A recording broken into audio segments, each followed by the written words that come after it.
नमस्ते, मैं doctor Sonia from पारा स्पेशलिटी क्लिनिक्स। क्या आपका वजन जो है वो दिन ब दिन बढ़ता जा रहा है या फिर 5 से 6 महीने के बीच में आपका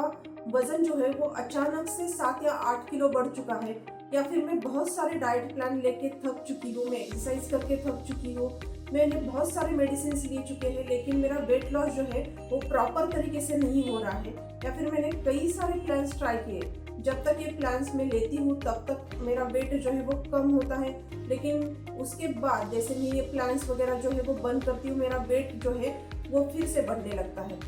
ये समस्याओं से अगर आप जूझ रहे हैं तो ये वीडियो जो है वो आपके लिए है और एंड तक ये वीडियो जो है वो आप जरूर देखिए। हम आज कई सारे विज्ञापन देखते हैं, कई सारे टीवी एड्स देखते हैं, कई सारे प्लान्स है जो देख रहे हैं कि एक महीने में मैंने 10 किलो वजन कम किया या फिर एक महीने में 15 से 20 किलो कम किया। एक्चुअली ये अनहेल्दी वेट लॉस होता है। तो हेल्दी वेट लॉस क्या है? एक महीने में आप 3 से 4 केजी जो है वो रिड्यूस कर सकते हैं, लेकिन इसके लिए रूट ऑफ कॉज मतलब किस वजह से मेरा मोटापा जो है वो बढ़ता जा रहा है, किस वजह से मेरा पेट है वो बढ़ता जा रहा है, ये जानना बहुत जरूरी है। अगर कॉज जो है वो इसको हम अनदेखा करें और सिर्फ हम ट्रीटमेंट ले रहे हैं, कई तरीके से प्लान ले रहे हैं, डाइट फॉलो कर रहे हैं, एक्सरसाइजेस कर रहे हैं, लेकिन जो रीजन है मोटापा बढ़ने का वो तो हम बंद नहीं कर रहे हैं, वो वैसे ही चालू रखा है, तो आपका मोटापा जो है वो कम नहीं हो सकता। वेट गेन हो चुका है मतलब मेरा वजन जो है वो बढ़ चुका है, इसके लिए रीजन क्या क्या हो सकते हैं? सबसे पहला जो रीजन है वो है हमारा मेटाबॉलिक सिस्टम, मतलब हमारी चयापचय क्रिया जो है वो हमें देखनी पड़ेगी कि वो कैसी है। दूसरा कारण जो है वो है हम व्यायाम जो है वो बिल्कुल नहीं करते, एक्सरसाइज नहीं करते, सिर्फ बैठे रहते हैं क्या, उस वजह से मेरा वेट जो है वो बढ़ रहा है क्या, मैं जो खाना खा रही हूँ उसका अच्छी तरीके से पाचन हो रहा है क्या, जो न्यूट्रिशंस जो है वो मेरे शरीर को मिलने चाहिए वो नहीं मिल पा रहे हैं क्या।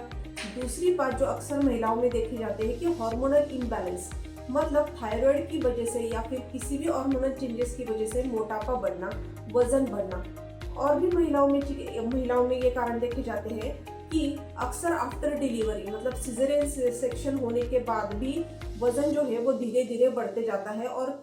कई सारे प्लान्स लिए फिर भी ये मोटापा जो है वो घटता नहीं है। अगर ऐसा आपके साथ भी हो रहा है कि हार्मोनल इम्बैलेंस के वजह से मोटापा बढ़ रहा है या एंजाइम्स जो है वो अच्छी तरीके से नहीं बन पा रहे हैं, डाइजेस्टिव सिस्टम जो है वो खराब होती जा रही है, मेरे पेट में गैसेस बन रहे हैं, पेट साफ नहीं हो रहा है, या फिर आपकी अन्य कोई दवाइयाँ जो है उस दवाइयों के साइड इफेक्ट की वजह से आपकी ओबेसिटी जो है वो हो रही है,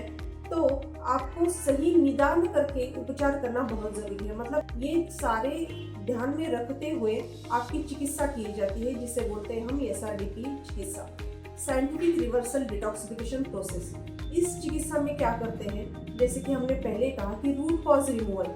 किस कॉज से, किस कारण से मुझे मेरा वेट लॉस जो है वो नहीं हो रहा है या फिर मेरा मोटापा जो है वो बढ़ते जा रहा है, ये देखना जरूरी है और उस तरीके से हमें चिकित्सा करनी जरूरी होती है। बॉडी डिटॉक्स करना बहुत जरूरी होता है। इस तरीके से हम SRDP चिकित्सा में जब SRDP चिकित्सा लेते हैं उसके साथ साथ मेडिसिन, आपका अच्छी तरीके से डाइट प्लान, आपको एक्सरसाइज यहाँ पे जो डॉक्टर्स बताए गए हैं अगर वो अच्छी तरीके से आप फॉलो कर रहे हैं तो यकीन मानिए आपका हेल्दी वेट लॉस जो है वो धीरे धीरे हो जाता है। और वेट लॉस के लिए मैं फिर से एक बार कहना चाहूँगी कि इसके लिए मन की तैयारी होना आपके बहुत ज़रूरी है। SRDP चिकित्सा से हजारों लोग आज वेट लॉस कर रहे हैं, तो आप भी अपना हेल्दी वेट लॉस प्लान यहाँ पे आके बना सकते हैं। मैंने अपना खुद का जो वजन है जो 3 महीने में मेरे 7 से 8 केजी जो रिड्यूस किए हैं वो SRDP चिकित्सा से कैसे किए हैं वो भी मैं आपके साथ शेयर करना चाहती हूँ। अगले वीडियो में ये सारी जानकारी आपके साथ जरूर मैं शेयर करूँगी। नमस्ते।